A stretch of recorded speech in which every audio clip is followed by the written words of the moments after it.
Have you ever been blindsided by an event in your life, but in a good way? Well, I never saw it coming. I mean, how could I have known that this 8-week-old Doberman pup with huge paws and this beautiful face would have such an impact in my life? My husband, Jeff, was turning 40. This was some years ago. And the puppy was to be his midlife crisis birthday present. We drove from our home in Southern California all the way to Vegas. And as we approached the home of the breeder, we saw a fenced off, carpeted area in her garage where the puppies were frolicking and playing, romping around all over each other. It was just adorable. I found a spot against the wall to be out of the way because I wanted to videotape the moment that Jeff first saw his new puppy. And as I pulled my camera from the case, I looked over at the breeder and I asked her, "Which one is ours?" And she said, "The one at your feet." And surprised, I looked down at this pup just sitting, looking up at me, and our eyes met. And in that moment, I felt it was as if he was saying, "Well, there you are. I've been waiting for you." Oh my gosh, it still gets me. Then he bounced off into the arms of his new family. The first of a million hugs and kisses started that day. And over the 5 years that followed, Jake became part of a glue that held our family together. Let me show you this. Hold on while I get my share up. Here we go. Part of a glue that held our family together. He truly was a family member, everyone's dog. And if you've ever owned a Dobie, you understand the term Velcro dog. Some part of the dog must always be touching you. Either you're petting the head or the bum is pushed up against you. It was an adjustment, but soon I realized I would never go to the bathroom alone again. Now, I work from my home, and Jake was my constant companion. Always near my side, sleeping under my desk, laying beside me. We would take long walks every morning. I so enjoyed this dog's company. However, I did wonder if I'd ever be able to cuddle with my husband again, because this 100-plus-pound dog had taken a firm stake to the middle of our bed. But you'd be hard-pressed to find a more loving breed or one that is more loyal and intelligent. One night, only 5 years after bringing the sweet pup home, our family lay together watching a Transformers movie. I remember it was after midnight. It was wee hours in the morning, and we heard Jake coughing, and it just sounded funny. And so we took him to the vet the next morning.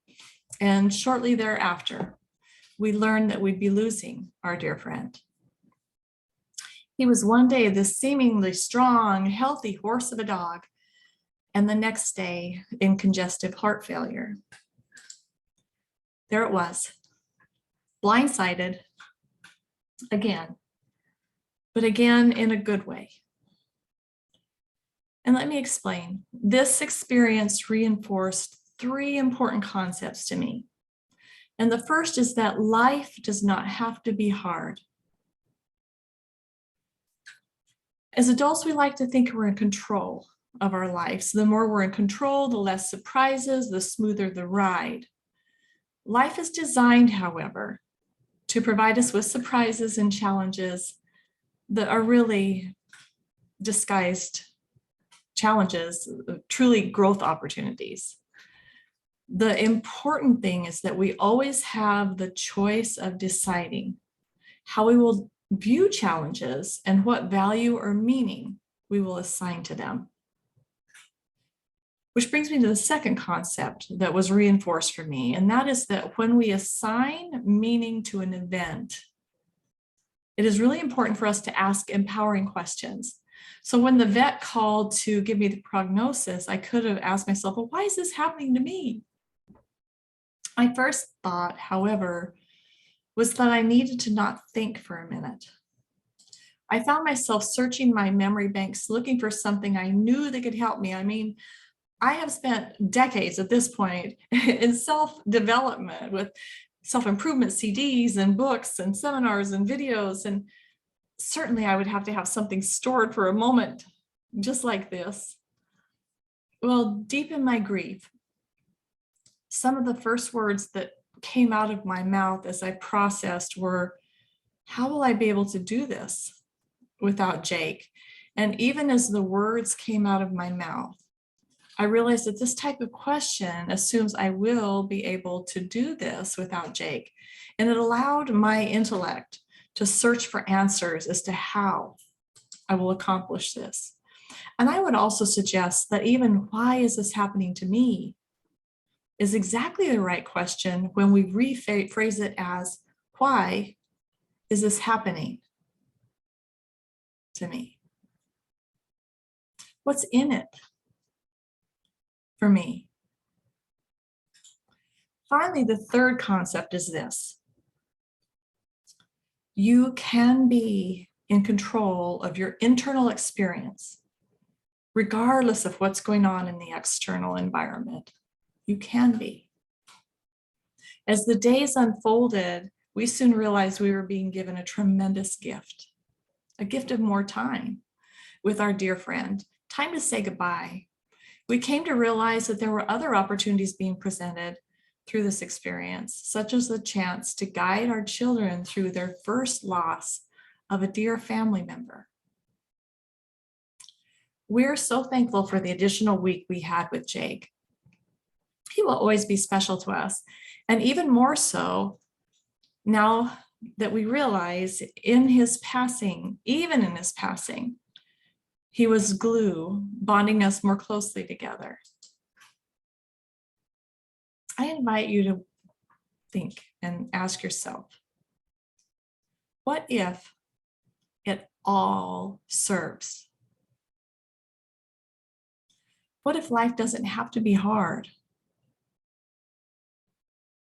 What if we can control what's going on inside of us, no matter what's happening in our outer world? What if we were to make a habit to ask empowering questions, especially in the thick of a challenge or trauma? In other words, thought-provoking, open-ended, challenging questions that encourage our mind to seek answers and find new opportunities and answers. When our businesses are in a slump, or the economy doesn't look so hot, or we experience a health, family, or pet-related challenge, I'd like to leave you with the final thought. Philosopher Sam Keen is quoted as saying, "Who we are and what we will become is determined by the questions that animate us and by those we refuse to ask. Your questions are your quest. As you ask, so shall you be." Until next time, dental speakers and consultants, keep asking empowering, right questions that help us become better, evolved versions of ourselves. I believe in you. Keep shining your light and be well.